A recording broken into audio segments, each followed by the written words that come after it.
It's time to get educated on production value. We got Solo Leveling Season 2 blew everyone's expectations. Why don't you blow me? Here we go. Solo Leveling Season 2 Episode 6 was... Sorry. Mid. Hello? Who is it? 不是，我在说那个I don't know, just called me. Hey, Index. Whenever Chinese people start saying the N-word, it basically means and or right? I saw one TikTok of someone ordering fried chicken in China, and a black person was recording it, and man, there's a lot of those words being said, but like it actually does mean, you know, like it's like a or like an and, you know, like a anyways. Finally, the episode that everyone was hyping up about, including It's me, here. delivered. Jinwoo versus Kakagun is better than Igris versus Jinwoo. Maybe the Yeah. combat / tightly choreographed fight was better there, but overall the episode was such a masterclass of every aspect that was built by the person in charge. I thought it was gonna be underwhelming because of how hyped up it was. Someone got a bit too hyped up thinking Purple Igris was something else, but A1 proved me wrong. Shout out to Boy Dude Reviews. He making it everyone.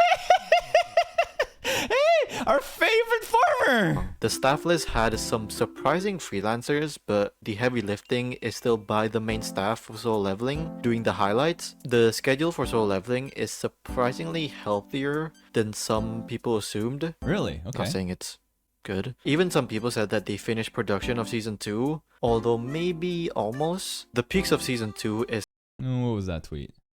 Kanegone. Sorry, we're busy with various other works in the studio for the spring. Number of Solo Leveling picture will be reduced. Instead, we'll continue working on the final episodes, so continue to support us. The schedule being healthier than most, right? It's not like a kill any type of schedule, but it's not a mappa either. be almost. The peaks of Season 2 is not this episode. We still have the Takeuchi episode, which could be a case of like a Dan episode 7. Hold up, wait. The GOAT Takeuchi has not played just yet. He's still benched. We're saving him. Something crazier is going to happen, huh? Where the credits can be the healthiest, since I assume his episode was finished way back because he has another show that he's directing and Yeah, Villainous Oji-san, baby. very involved with it. We still don't have confirmation what episode he's doing. It could be the next fight or the final fight in the Jeju Island thingy stuff. Yeah, everyone's hyping up the Jeju Island for the next thing, right? I mean, they've been hyping this shit up since Big 4 Solo Leveling even began, so I can only imagine, like, I don't know how long this arc is gonna be. We have 6 episodes left in the season. Is there enough to cover it? Is it crazy for me to want, you know, an entire season dedicated to just one arc? But I don't think it's Battle Shonen pacing. The arc is probably a lot shorter than I'm imagining. Balls? What? Capella's balls. This What? episode covered chapter 72 to half of chapter 76. Although the funny I'm a minor Chai-Hain scene was in chapter 71. It's Okay. the least amount of chapters that was adapted this season because there were some extended and original scenes. This scene with Choi was original just to probably hype up the Jeju Island raid a bit They did, and kind of hyped up, you know, they mentioned the White Tiger Guild and the Reapers Guild here about, you know, asking for help, and it should be last, you know, options. more and extended the fight with Karkagan quite a bit. It was basically 2 minutes of original concept for the Hype. action at the final stretch of the fight. I love the anime original scene.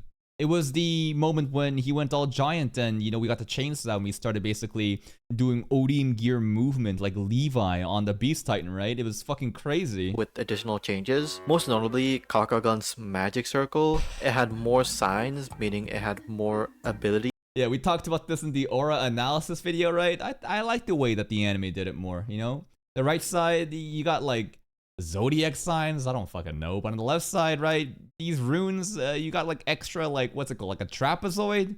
Rhomboids, I don't know, different shapes, colors, it looks cool.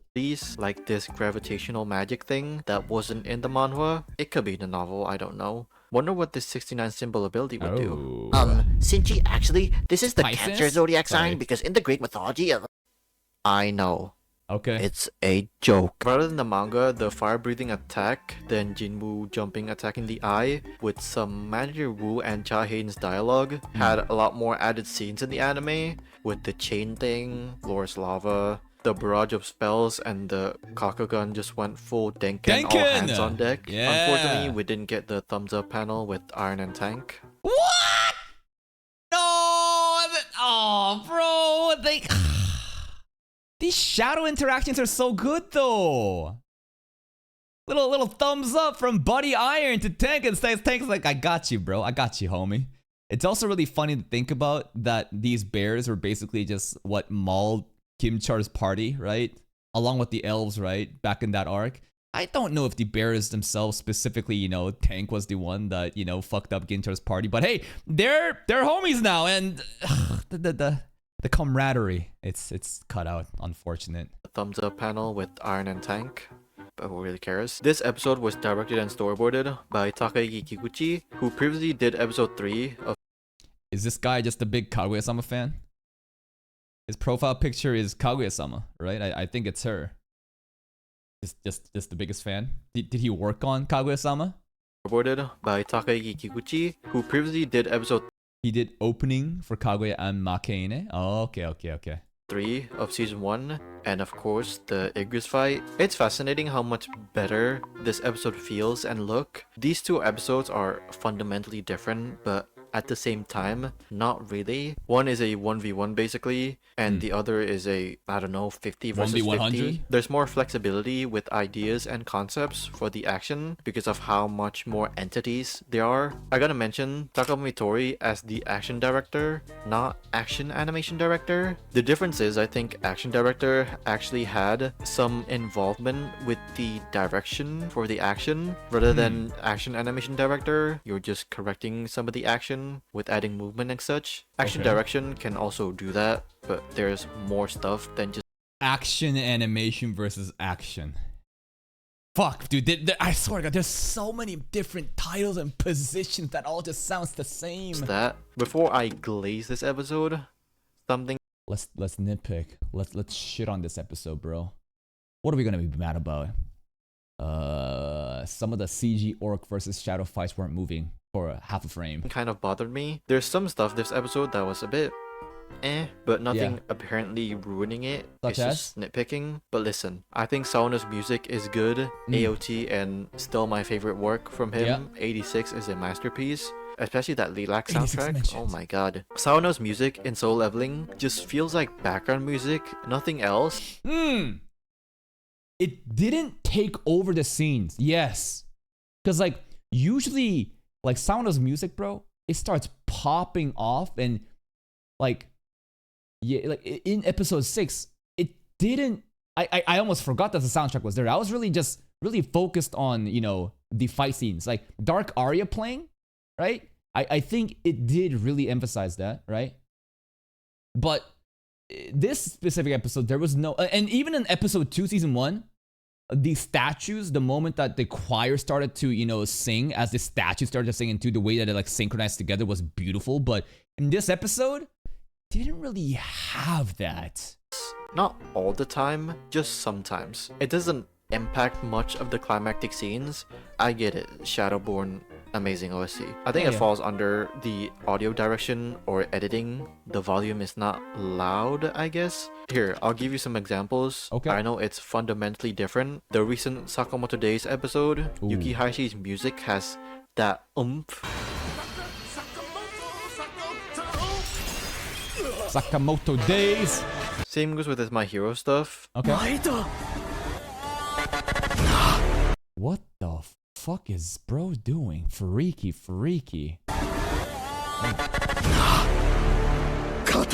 You can feel the bass. You can. The vibration. Or even in Blue Lock. Woo! Yeah! Again, it could be more about the audio direction. I do think there's also the sound effects that feels a bit quiet. Anyways, getting sidetracked. Hopefully this video is not. I think that's totally fair. I thought that maybe something was missing. But like, yeah, usually Sawano's soundtrack totally takes over a scene. And I don't think that's a bad thing.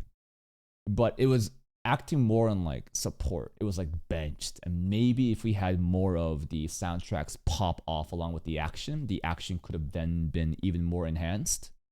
Maybe. Not that long. Future me, how we looking? Ooh, that's a lot, bro. That's a lot of fucking cuts, man. Holy. Fuck you. As usual, Kikuchi. Sony Vegas though, huh? Is that the software to use? I used to use DaVinci Pro. My editor, Sir Gregor, uses Adobe Pro, I think. I used to use Sony Vegas, and then I changed to, I changed to DaVinci Pro Resolve, but then again, like, if it's working for you, it's working.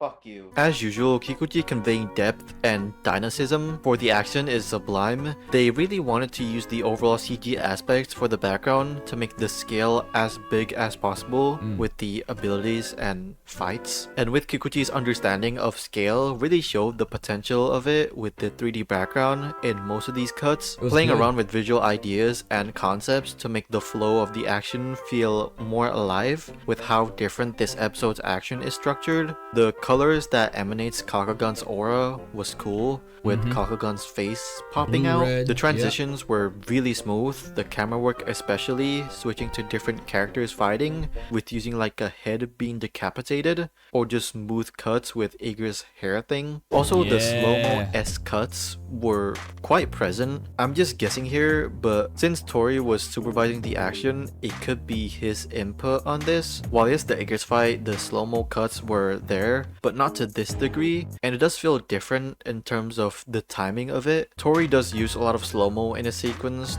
I personally love slow-mo.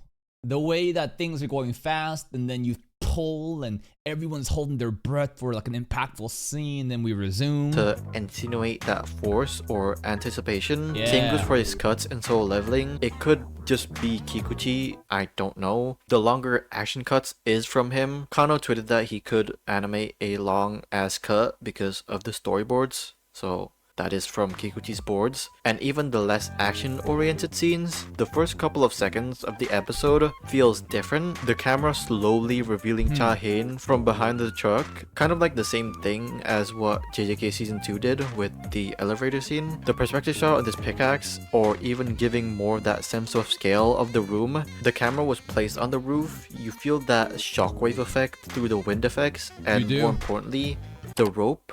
Or more importantly, Ki-hoon getting the back shots of all back shots. I complimented the CG backgrounds. The CG high orcs, I think it's fine. It doesn't look pretty good, right? It wasn't so jarring. I think it blends in with the rest of the art. Feel jarring. It could be better, but every CG is not gonna look like a Medalist or Medalist CG is going fucking crazy, man.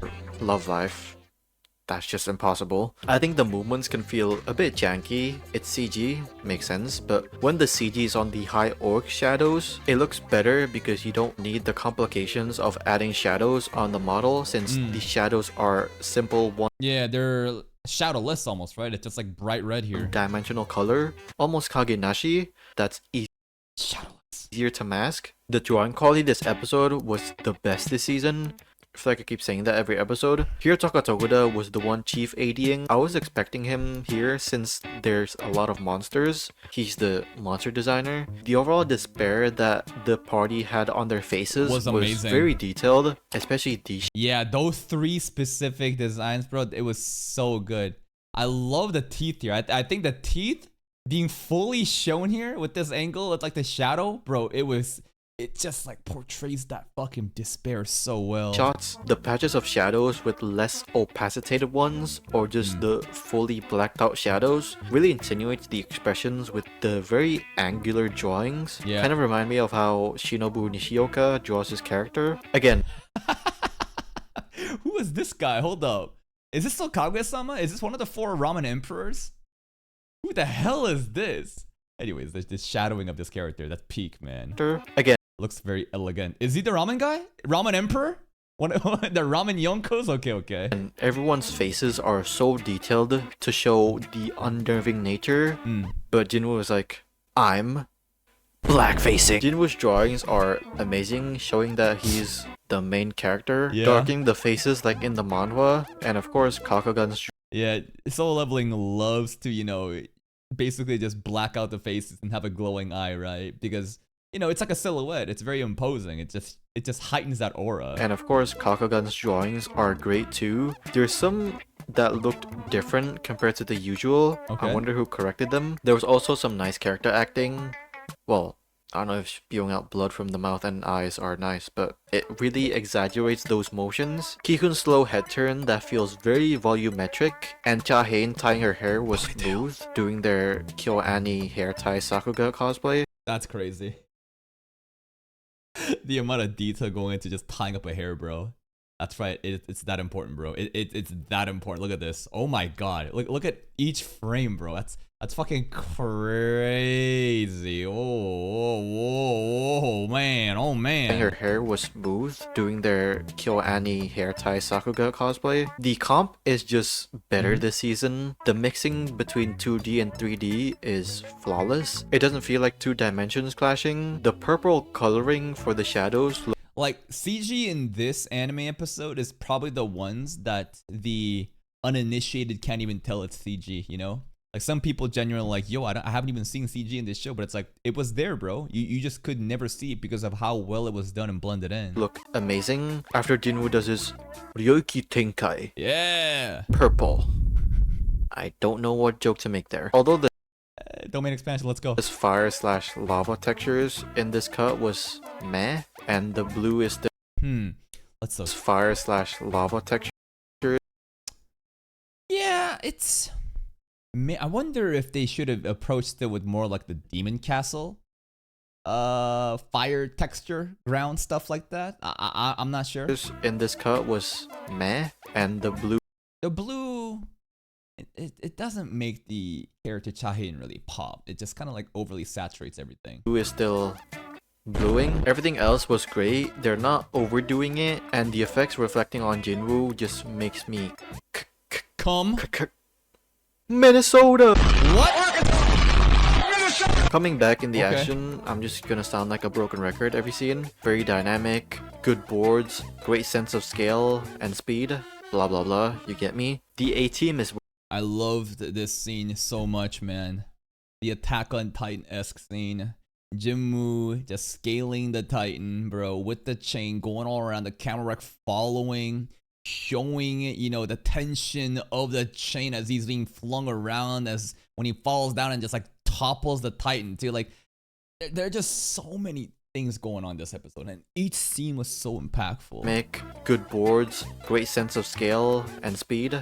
Blah blah blah. You get me? The A team is working on this episode. A lot of the main animators did a lot for this. I'm not gonna highlight all of them because runtime. This is highly prioritized, so there's a lot more movement, even for random orcs and shadows clashing. Let's go. This sequence is simple, but the execution makes it so impactful. I love the more visible outlines on the shadows, since these are hand-drawn shadows. The slow-mo gets the impact across with the big amount of blood effects, and the camera basically following Aaron's axe. Iron Igris Cleave. looks So majestic with the ore farming, the timing of it, and also adding little blurs, subtle camera movement, and making the scene more saturated for a bit, adding like a filter, just gives that more of an oomph. Takafumi Tori did some corrections for some scenes and animated a sequence. Tori's animation is Kaneda style, but it mainly acts as a base. He does use a lot of techniques from that style. There was even a Kaneda flair for this episode. He definitely animates in a more fluid nature, not that exaggerated as actual Kaneda animators. He has done a lot in A1, although he's a freelancer. He has good connections with the studio, animating a lot, even being the main animators for some shows. And his best role in A1 being Is? Karen's bus coordinator. Karen is... Hold up. Is she the nurse girl? Is she the zombie nurse girl? Was it? Because remember that one girl? Pink? Oh, the childhood friend girl. Pink. Oh, AK. That's right. 4K versus AK. That's crazy. Yes. So what do you do for a living? I'm called out in very specific high priority projects where my most recent one was optimizing the jiggle physics of an anime girl's tits. Wow. Yeah. But you need to understand. Listen. not everyone can do it. Okay, like there's levels to this, and I am the most elite of the elite of the jiggle physics titty guy. Okay, so like it's a big deal. Wow. in Makeine. Smash. You still see with his corrections how snappy and bombastic it is. The camera just makes it more chaotic. The sequence that Tori did was hella energetic. The over-exaggerated posing with the action lines really puts more force on the attacks. I love Jinwoo when he's flipping his dagger and you Like literally no need to do it, but he did it because it just looks cool. see Kakagun's reflection Oh, you can. Reflection in the dagger, and he's shitting his pants, bro. Coping. on his dagger. Cool little detail. And with this shot, rather than cutting it, they rotate the camera to Jinwoo's face. The effects by Tori is great with this wobbly smearing when it's erupting. With the perspective and the snappy nature, you can feel Jinwoo throwing his dagger. That's right, right? Every time he threw each blade, right, you could see this little effect, the snappy effect. Let's see it again. Wobbly smearing when it's erupting. With the perspective and the Thank you, HSV, for the 5 gifted subs. Thank you, thank you. snappy Right over here. nature. Snappy. Boom, you see that, right? As he's about to throw, glowing red dagger, burst of circular air, gas physics. Boom, it's impactful. Boom, and boom, right? Right over here too. And then another light. Boom, just looks like he's shooting just energy bolts like in Dragon Ball Z. You can feel Jinwoo throwing his dagger. The effects animation too, there was a lot of them and looked absolutely stunning with multicolored shading on it. Multicolored shading. Yeah. May just look like fire to you, but look at the inside yellow, the outside orange, the outer orange red, then furthest out is like red, right? Looks like it. I love the scene where he like summoned fire across all areas. There's like an omnidirectional fire barrage, laser disco ball happening. It was so sick. And this cut, the effects feels very Yutapon. Yoshiro Kano's sequence was the most intricate in terms of boards and animation power. You can also see how Iron and Igris fight differently. Iron is just brute forcing, swinging it. That's right. Destroyer Barbarian type versus Elegant Swordmaster. Everyone got their own unique styles that the choreography is adhering to. Also see how Iron and Igris fight differently. Iron is just brute forcing, swinging his axe around with great camera work and choreography, adding heavier line work to get the force across more, while Igris is nimble, flipping around and shit, and switching to different weapons. Very strategized. The overall chaotic camera work and absolute flawless 3D backgrounds, like, my god, W. Of course, Kano's snappy action, he's animating Igris and 2 other orcs that's shifting to different perspectives so much. Crazy how easy Kano makes it look. And the colorful impact frames when Tank... Yeah, I love these impact frames. Tank Glaze, look at this shit. Let's go, Tank. Look at him bite that shit off right over here. Laser eyes. When Tank showed up was crazy looking. Yeah, these are it, bro. Oh my god. Like... I love these impact frames. I go crazy for impact frames. Impact frames just make me go bleh. You can see Tank's eyes, right? You got an orc getting bitten right here. Another orc, you know, getting bitten in the neck right over here. Tank right over here in red. You can see his yellow like laser eye flare happening. And the way that these scenes played in sequence, bro, it was so impactful. This sequence got the scale so well. The chain is, of course, way bigger compared to Jinwoo. The fast-paced cuts with perspective shots to insinuate the speed, and the camera rotating around Kakagun. Someone had to animate Kakagun rotating around from all angles. This last scene of the fight with this glitchy red effects on it. Does this count as impact frames?